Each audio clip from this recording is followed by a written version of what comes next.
Local market থেকে একটা three piece কিনলেন, কটন থ্রি পিস। সেই কটন থ্রি পিসটা ওয়াশ করলেন, ওয়াশ করার পরে দেখলেন কটন থ্রি পিস শর্ট হয়ে গিয়েছে আগের থেকে।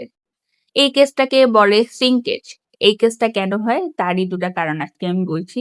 প্রথম কারণ হচ্ছে মেকানিক্যাল ট্রেস।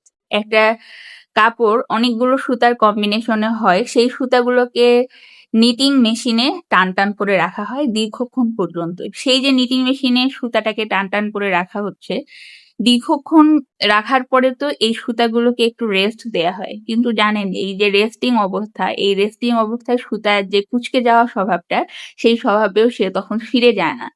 তার কারণ হচ্ছে সেই যে মেশিন দ্বারা যে টেনশনটা বা টানটা, এটা তার ফিচারের মধ্যে তখন চলে আসে।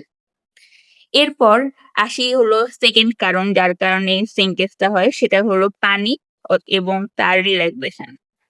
যখন কটন ফেব্রিককে পানিতে ধোয়া হয় বা এই সুতাগুলোকে যখন পানিতে ওয়াশ করা হয়, তখন সেই সুতা আগের অবস্থায় কুঁচকায় যায়। তার কারণ হচ্ছে পানির কাজই হচ্ছে সুতার ফাইবার গুলোকে ফুলিয়ে দেয়া। এই যে সুতার ফাইবার গুলো যখন ফুলে যাচ্ছে, তখন সেই ফেব্রিকটাও শ্রিঙ্কেজ হয়ে যাচ্ছে বা শর্ট হয়ে যাচ্ছে। কারণ সে সেই ফেব্রিকের ফাইবার গুলোকে ফুলিয়ে দিচ্ছে পানিটা। এটা যদি গরম পানি হয়, গরম পানি এই কাজটা আরো ভালো করে করে, সে আরো ভালো করে ফুলায় দেয়।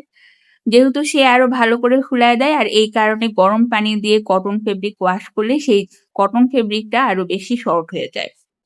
এখন এটার সমাধান কি? সাধারণত ফ্যাক্টরিতে এই সমস্যাটার সমাধান করতে সালফারাইজেশন একটা ট্রিটমেন্ট দেয়া হয়।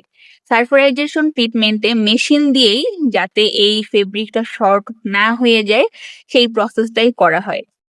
এবং আপনি খেয়াল করে দেখবেন সেই যে ড্রেসটা আপনি যেখান থেকে কিনেছেন সেখানকার ট্যাগে এটা লেখা থাকে প্রি সাঙ্ক। এই পদ্ধতিটা বা প্রি সাঙ্ক এই ট্যাগে এই ট্রিটমেন্টটা দেয়া আছে, এটা লেখা থাকে। মানে আমরা তো ট্যাগে প্রাইস দেখি, ম্যাটেরিয়ালস দেখি, এবং আপনি দেখবেন যে এখানে কি কি ট্রিটমেন্ট দেয়া হয়েছে, কি কি ওয়াশ করা যাবে, একটা ট্যাগের মধ্যে এই সমস্ত ডিটেলস লেখা থাকে।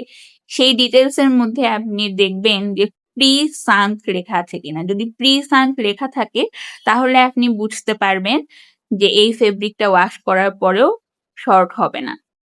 তো আজকের ভিডিওটা যদি আপনাদের কাছে ইনফরমেটিভ মনে হয়, তাহলে কমেন্ট করুন ইনফরমেটিভ, এবং আপনারা যদি আরো অনেক সায়েন্স প্রজেক্ট নিয়ে জানতে চান, তাহলে কমেন্ট করুন সায়েন্স প্রজেক্ট। এবং আপনারা যদি আরো ডিটেলস জানতে চান যে টেক্সটাইল সায়েন্সের রিসেন্ট টাইম কি কি রিসার্চ হয়েছে, কমেন্টে লিখুন টেক্সটাইল সায়েন্স রিসার্চ। তাহলে আপনাদের সঙ্গে আমি একটা ই বুক লিখছি, সেটা আমি শেয়ার করব। এবং সবাই খুব ভালো থাকবেন, সুস্থ থাকবেন। নেক্সট ভিডিওতে আরো অনেক গল্প হবে।